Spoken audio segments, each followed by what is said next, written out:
don't understand how the Kansas City Chiefs and their management don't see that their wide receiving core is going to cost them another Super Bowl right now. It is. That they can't. Which is unsustainable. They got 26 drops on the season. In 10 games. They lead the NFL. Almost 3 a game, Rod. They lead the NFL in drops. Obviously, that's the most for Patrick Mahomes since he took over as a starter. 21% of Patrick Mahomes' incompletions this season have been drops. Crazy. Yeah, I mean it's and look, it's one thing to not catch balls when you're open, which you're, by the way, Marquez Valdez-Scantling, that one, that is, I mean, the guy's making $10 million. You're a pro receiver, catch the ball. Wide open. Beautiful throw. He's streaked right. They got him lined up on. I mean, and that came out of a timeout. They had taken a TV break and they came back, and you know Andy Reid dialed that up, brought him out of the slot, got him locked up on a safety, and he's one of their fastest receivers, and it was perfect. I mean, it was the game winner. They still would have had to stop the Eagles, who would have had minute and a half to go, and would have been down a field goal. Which I'm like, man, that would have been dramatic. I want to see this. And in the end, it just went right through his hands like feet, and bang, bang, bang. But yeah, 26 drops, Rod. The Chiefs have now been shut out, I believe, in 3 straight second halves. They're the worst second half scoring team in the league. Yeah, and I think it relates to the wide receivers. I think it goes back because I think their number one weapon is obviously Travis Kelce on offense, and I think it's easier to defend Travis Kelce in the second half, especially when you don't have to worry about the threat of wide receivers in the passing game. You can trust them one-on-one, and even if they beat your man-to-man, there's a good chance they'll drop it if it's not a perfect throw. Yeah. I've been saying it for a while, and I think you're in agreement. Everybody's in agreement. Man, how did they not trade for somebody at the trade deadline? I believe they tried. I just don't know that anybody that was going to help that much came available. But who knows? Harder. They should have tried harder. Yeah, they're a creative front office, and they're a really good front office. Brett Veach is one of the best GMs out there. That's a dang mistake. I think it's going to cost them. They're not going to win the Super Bowl with that wide receiving core. They won't. Well, and I know they've been watching Tom Brady and the Patriots, and they want to copy that model. I think I don't know if Tom Brady had a wide receiving core this bad. This is a bad one. Yeah. No, I mean, again, not only they have to lead the league in drops, they also don't get open that often, right? Exactly. I mean, you can tell that's one of the reasons they're getting shut out in these second halves. Once they get off Andy Reid's script and the game plan, you got to get open against Miami shut them out in Germany. The Eagles shut them out in the second half. They won the game in Germany because they were able to get a defensive touchdown, which the defense played really well again last night for the Chiefs. But the Eagles, give them credit. I know Cowboys fans don't like giving the division rivals credit. That's a tough place to go in and win, to be tough, to be physical. It was an ugly night weather-wise.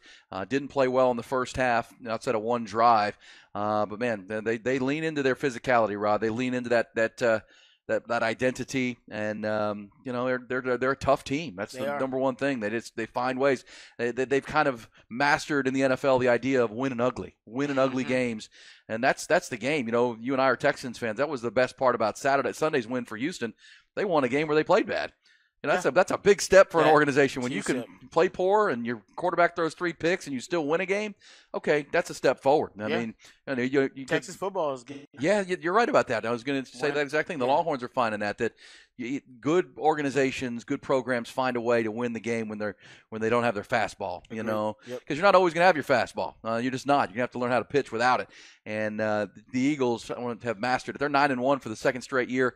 Only the second team since the last team to go 9-1 in back-to-back years. The Peyton Manning Colts of the mid-2000s. Wow.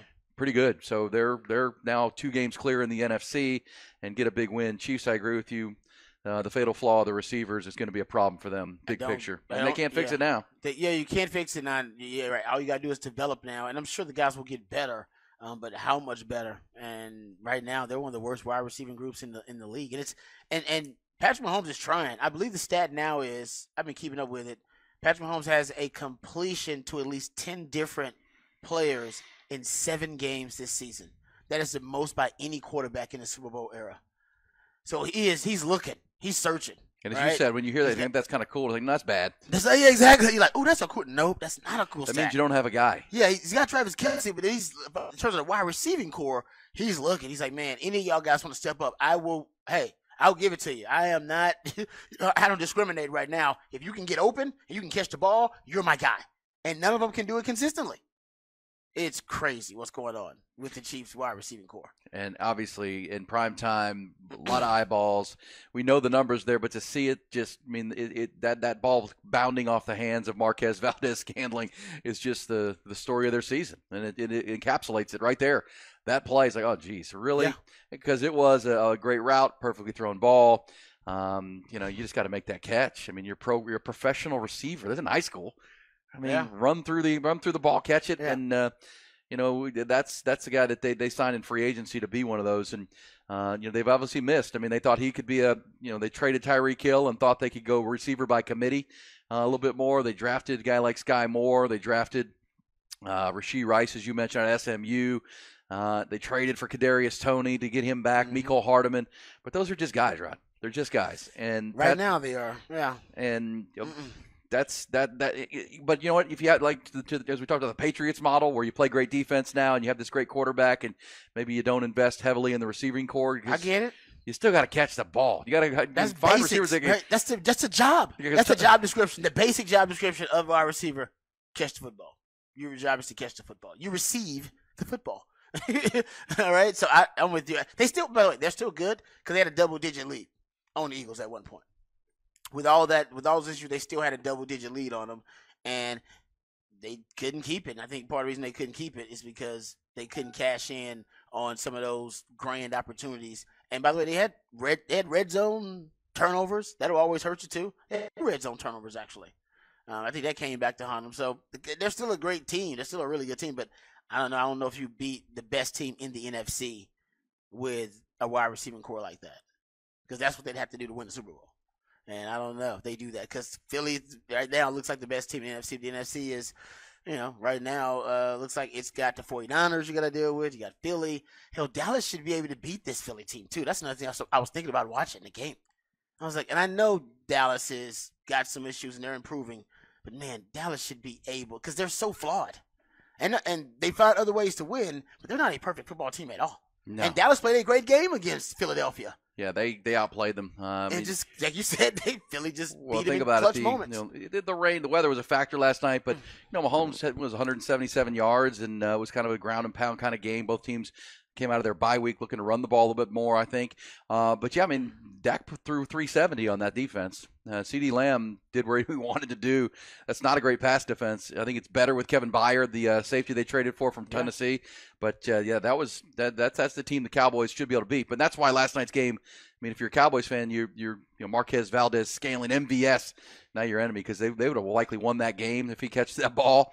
And you're now just a game back of the Eagles, and you have that game coming up, coming out of Thanksgiving, hosting them in Arlington, where all of a sudden you can get even with them and for the stretch run of December, because the Cowboys are playing some really good football right now. Dak Prescott playing as well as any quarterback in the league right now. That defense is good for 7 to 10 points a game, it feels like, between the defense and special teams. And that's a tough nut to crack right now. Cowboys are right there, but you need the Eagles to take some losses. Yeah, you do. I mean, because you lost that Cardinals game, and then you lost the head-to-head to them when you had no business losing that game on a Sunday night. Knew that Cardinals game was going to catch up to you. You just knew it was. It's already starting to catch up to the Cowboys a little bit, but still got, plenty of season to go. And I think the Cowboys keep playing like this offensively. They got a shot to maybe knock off the Eagles next time they play them. Especially at home, because they'll get the return engagement. That's why that one would have been big to get both. I mean, that all of a sudden gives you a huge tiebreaker down the stretch. And but give the Eagles some credit. They show some grit, and still the team to beat in the NFC. I know the Niners have looked good coming out of their bye week with back-to-back wins with Brock Purdy. As long as they're healthy. I think they had another injury too. They lost. Who'd they lose? The safety. Hufanga, yeah. They lost him, I think, for the season, if I'm not mistaken. Yeah, he's their captain in the back end. Yeah. But, injuries are going to happen. But they need to stay as healthy as they can. If they keep their core together, I think the Niners are right there. Detroit's 8-2, and they're going to play on Thanksgiving Day just like the Cowboys will. They'll play the Packers That's another team right there to win that game over the Bears, where they came out flat, maybe a look-ahead game because they're playing the Packers this Thursday in that rivalry game.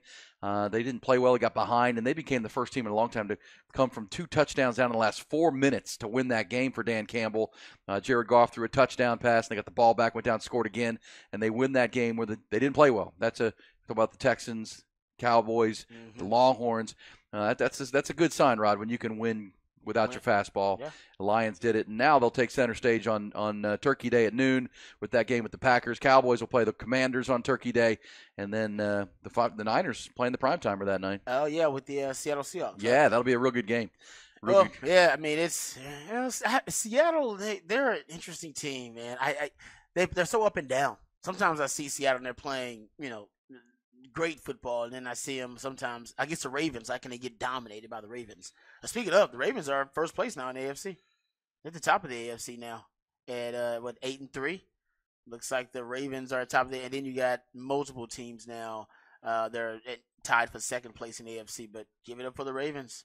8-3. The Chiefs, Browns, Dolphins, and Jags all now 7-3.